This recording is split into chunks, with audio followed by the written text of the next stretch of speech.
Oh, honey. I had bad dreams. Only dreams that we make come true are real. We're gonna wish away all those bad thoughts. 1, 2, 3.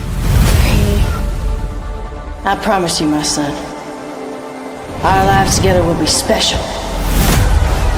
Where's your little boy's father, anyway? Mr. I ain't gonna marry no circus freak. He done let me over this. Billy Wolf! I'm really curious to see what you can do with her. You barely know him. He's the only man that's ever believed in my dream. We got a job to do tonight. You go out there, you wrestle your heart out.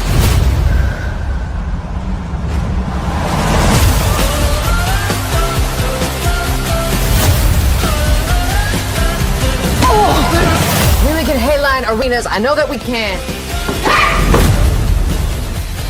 I want to talk to you about putting 2 of my girls on your card. My main event is heavyweights and then main. Why would anyone want to limit the spectacle of competition based on gender? Looks like we're cleaning up every night of the week now. It's got me thinking, Billy. I want us secure as equal partners. Then do what's right for business. Honor the deal or we shoot. You will do what I say, or you will find yourself cleaning toilets in some arena after my show comes through. Mom, all the tickets you 2 ever sold had your name on them, not his.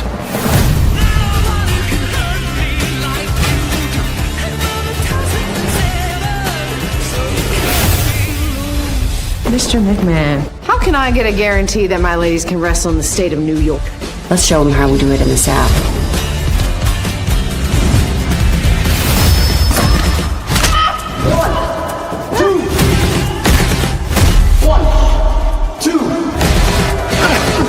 Come on, Mom, get up. Remember, 1, 2.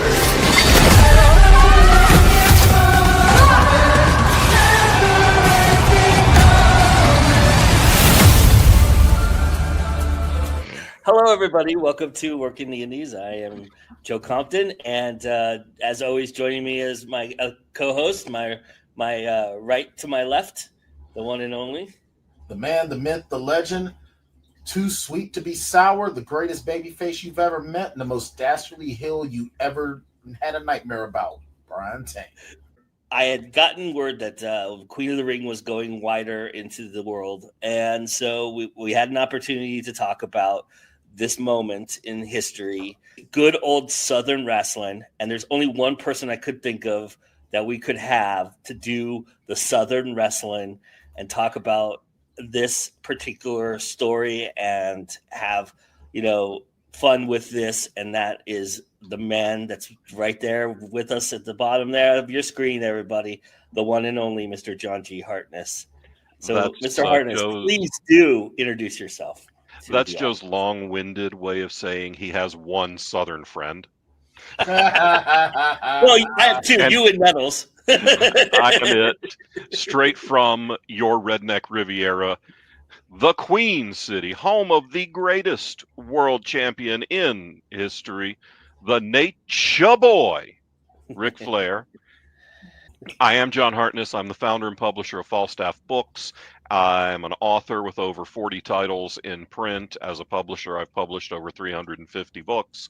And I am a giant redneck who grew up watching wrestling. We are going to talk about Queen of the Ring. From my perspective, just in an overall sense, and I would love to get the both of your perspective, this was a Disney-fied movie that told a little bit of history and really didn't really tell any of the history that was true to its nature until about an hour and a half into the movie itself. So that's how I feel. I don't know how you guys follow that or if you guys have any thoughts of your own on that, but I would love to hear them either way. I think that it was as accurate as any sports biopic is going to be. I can definitely tap dance to that tune. Look, we live in an age right now where historical accuracy is not high on the list of priorities when it comes to film. Okay, we can't even get accuracy told in actual school history. Okay, so I don't know why we're going to hold a movie to a higher standard than actual classroom curriculum. I mean, yeah, he's not wrong. I agree. I agree with both of those points. This is a movie about a real person who really did exist, and you would like real to people, think that they would tell real people that story. really exist. I honestly didn't care. It was a good movie. I enjoyed it quite a lot. And yes, there were real people depicted, and some parts of those depictions, I think probably one of the most accurate depictions was very much subtextual. I think the Mae Young depiction. I was just getting ready to say the Mae Young depiction was probably the most accurate. And the scene where Burke is talking to Billy Wolf about, we know why Mae's never going to win the title. Yeah. Without saying, you're not putting the title on a lesbian. Yeah. They said, we're not putting the title on a lesbian, and we know it. Well, what's wild, though, is that hasn't it been said that Mae was bi, but she preferred women? She said it. She said it in the movie. Okay. I just wanted to make sure, because keep in mind, this is a film that's not full of. I don't know how accurate that is in real life, but in the movie, she does say that. That's it. Yeah, in fact, the first thing she says when she meets Billy Wolf. She basically says, I'll kiss a girl if you want, but whatever. What I'd like to do is start this off with positives. What we liked. Clint Eastwood makes gorgeous children. Absolutely, because look, Scott Eastwood is a freaking dreamboat. Look, as a straight man, I can say with all confidence in my heterosexuality, that is a gorgeous man. Was it Francessa Eastwood who plays Mae Young in this? Wow. Yeah. Okay, my positive is that the wrestling in this movie is really good. I really like how accurate everything was in terms of, it was clunky and slow brooding back then. So, it doesn't have the same panache that it has now and the pizzazz that it has now, but because the athletes are different. But I actually thought the work rate was too high for the period. Yeah, because wrestling back then was really methodical. It was so slow and a lot more stiff than what we get now. And if you listen to Arn Anderson's podcast where he talks about his very first days, and this was in the 80s, so we're talking 40 years after the setting for this film. He was talking about the first 3 matches, nobody was allowed to leave the ring or leave their feet. Right. Because a drop kick was a finisher back in those days. But you couldn't put that on screen today. You had to make it look. It had to be. I agree with you, Joe, that the wrestling was really good because it wasn't the high work rate stuff that we're used to seeing today. Right. But it was still exciting and interesting. But the stiffness of it, I thought there was stiffness there. It was quite stiff. And I'll tell you what, workers, when they work with actors, you can tell by the way they work on screen, the respect they have for who their partner is. Mm-hmm. And that tells me that Emily Bett Rickards was perfect for the role. She took it very seriously, just like her Arrow castmate Stephen Amell did. The work rate, I think, was top-notch. Depiction of the business back then was also top-notch because that's what wrestling was back then. It was carny. Absolutely. That's where our vernaculars in the business come from. That's why guys used to talk carny in the ring, or still do to some degree. And I thought they did a really great job of showing the backside of the business. But there were some really good little call outs to us, to the wrestling fans. Yes. The scene with Vince Sr. talking about his kid. Bro, loving... you really just stole my thunder because I was really about to say Vince Sr. on the board of the NWA, which not many people are going to know that. Right. But, and him saying that was the funniest joke in the whole movie too. When he talks about how he was like, my son was asking about why the booker was involved. He loves it.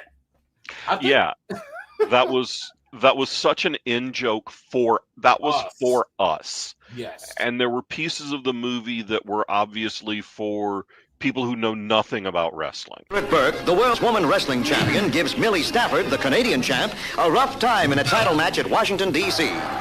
The time frame, the backdrop, just the cars, the everything. We were in the 50s, but the one thing that I really, really appreciated as well is that while wrestling as an industry, but particularly Southern wrestling, has had a lot of it's had to answer for a lot when it comes to race relations. Yeah. But the one thing that I really, really appreciated, though, was that the women, that they realized that they had to stick together no matter what. Yeah. Millie was a big part of that in real life. She was a catalyst in making sure that she put people over, and the movie doesn't do a very good job of showing her involvement within wrestling beyond that. I mean, the NWA stuff, is probably as accurate as possibly anything else was in the movie.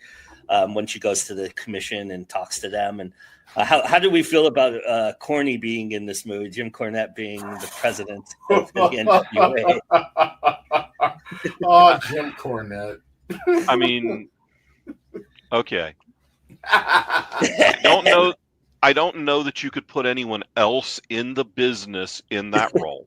Right. No. So if you're going to do it, it's either an actor or Corny. Yeah, because if you put JR in there, you're like, what? You couldn't get Jim Cornette? Yeah. Right. Exactly. And Shivani's not going to shave. So Shivani ain't good. So you can't get Shivani. No. And now you're out of Southern guys, Southern stick men. Yeah, especially guys who would back up the NWA and talk about it, right? So. Right. I mean, get you could have gotten David Crockett. Yeah. That would have, but there's a reason he never had an on-screen role. Yeah. And Billy Corgan's too famous to be in that role, so I don't know if Billy Corgan could just let himself be in the background either. Billy Corgan loves attention. I'm surprised that he didn't find some way to insert himself into the movie. There's some cash behind this movie too, so he was involved in it. Yeah, so he was. I think that was enough for him. There was one miscasting of this that I didn't like. If you say Gorgeous George, I'm going to scream. No. That guy was fucking awesome. He was amazing as Gorgeous George. Yeah. He was amazing. Was incredible. I'm sorry, but Tyler Posey is not a Southern redneck guy. No, he's not. He is not. You couldn't get anybody else to play Josh Lucas's son. We had to get the Teen Wolf kid. I think the G-Bill role was more put in there so we could have that stereotypical love story that has to be thrown in there. And since we still have prudes running around, we couldn't have, another woman be interested in Mildred. I still to this day say that's part of the reason why the League of Their Own show didn't keep going, because people were just too uncomfortable at the idea of the lesbian themes. That's just my opinion. I can be dead wrong. And the other thing that character provided was kind of not all men in wrestling are assholes. Right. Yeah. It goes into this Wikipedia moment where it's what's a heel, what's a face, and then it doesn't describe kayfabe. And I'm going, well, kayfabe is probably a lot more confusing than heels and faces are. Yeah. I mean, they did a little bit toward the middle, which was kind of cool. Yeah, but you know what I mean? It enhanced certain things that were kind of safe to enhance and didn't go into details of other things because they would lose average people watching this movie in the muck. And I get it. I understand that as a filmmaker. I understand what they were doing. It's just as a wrestling fan. But it's not a wrestling story. That's why we're going to pick a lot of pieces of it apart. It's a story about a single mother exceeding beyond what her time should have allowed her to do. It's a female empowerment movie that a lot of it takes place between the ropes. I think if they had built it that way, it would have made a lot more money. I agree. I think so. I think that when you think of professional wrestling, women in professional wrestling, a lot of folks are still focusing on the Attitude Era and brawn panties. Back, look, I was a young impressionable male, and I enjoyed seeing what I seen. But from a work standpoint, it set the women's division of wrestling back a decade. You had women that were, in a lot of ways, outdrawing the men in this time. So I think that this movie did a great job of showing that back in the day when you would think that women were being overtly objectified. Here you have the first millionaire female professional wrestler. I'm actually the highest paid female athlete in Washington in history. I also think that showing her origin in the carnival circuit, it was really fresh because that's an element that people do not expect. No. Yeah. Because we rednecks have all been to county fairs where there's tough man or just there's tough man competitions at the local armory where Joe Bob puts $5 down, and if he can beat up this guy, he wins $100. And that's been going on forever, and that all made perfect sense. Yeah, it's also a way to get around the law of them not being able to wrestle. Yeah. Right. So. But it was never part of our cultural consciousness that women would be the person you're competing against. Right. And from a carny aspect, you're going to make so much more money that way. If you're going into this as a wrestling fan, you're going to be disappointed by what you're going to find until you get to about the time when she threatens the NWA, and then it's pretty accurate from that point forward. And that bout really did happen where she lost the first fall and then didn't give up another fall. Yeah. That did happen. It doesn't go into what she gives to the business after that moment, because that's important too, because she's training all the girls, and they show a little bit of the training aspect of it, but it was more like let's run over this and allude to it. Because really it's because of Millie Burke that we got the fabulous Moolah, whether you want to look at that and as a positive or not. Yeah, no matter which way you want to look at it, as women's wrestling is not where it's at today if it wasn't for the influence of Millie Burke. Absolutely. Because the influence of the fabulous Moolah was a big part of it. But you don't get her without Millie. Yeah. And Mae Young. Mae Young. They did a great job of bringing Mae Young into this. I thought that was probably the best depiction. I mean, the ridiculous nature of Gorgeous George. That was so good. I just think it was funny. It's okay to be gorgeous, George. Yeah, okay. We can give director notes on that one because, come on. That's literally Disney-fying. That's literally. I got your nose. I got your nose. Look at that. It's right on there. Yeah. Just you don't have to. Don't emphasize. Don't put that pinter pause in there. Don't punch it up. Just, it's okay to be gorgeous, George. Yeah, exactly. And then let it play. EBR, I literally felt EBR winking at us after she said it. I honestly didn't know what to expect. I was super excited, so it really didn't matter. But she was incredible, a sponge, picked it right up. Like, I can't believe she's only been in the ring for like 3 days. She's a natural.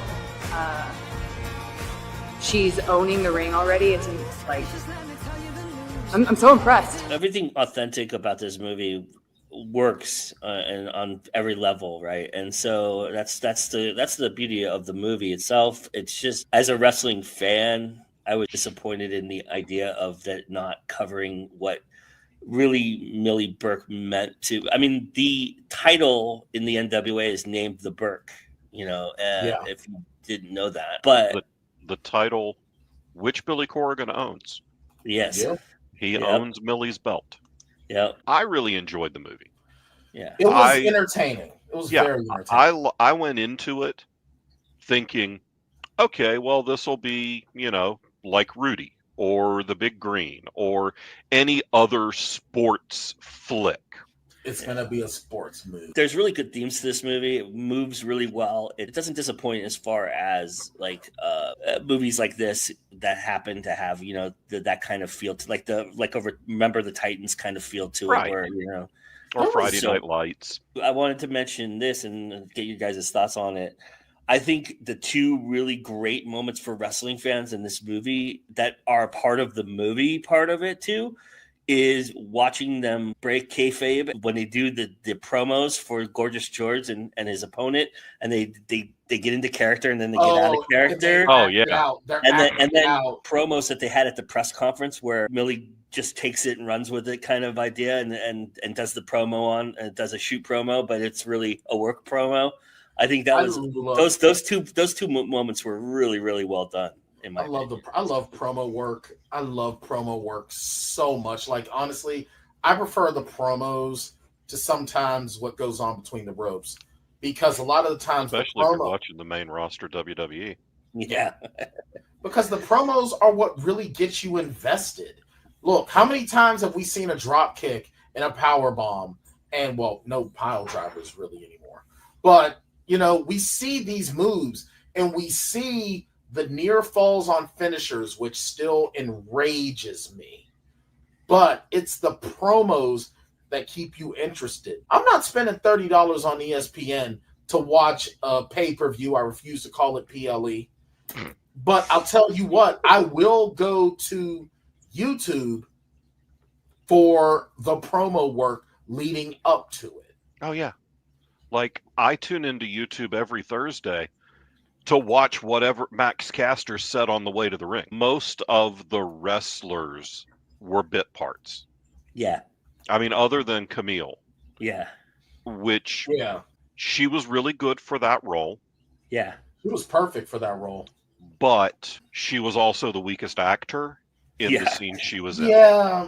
But she was there. She was there for her. She was there for the physicality. Yes. She wasn't there for her acting chops. Yeah. Right. I would have liked to have seen Trinity Fatu in the Babs Wingo role, because I think she could have carried the acting pieces of that. Yeah, because her dialogue, the dialogue they gave her was just absolutely. And we miss out.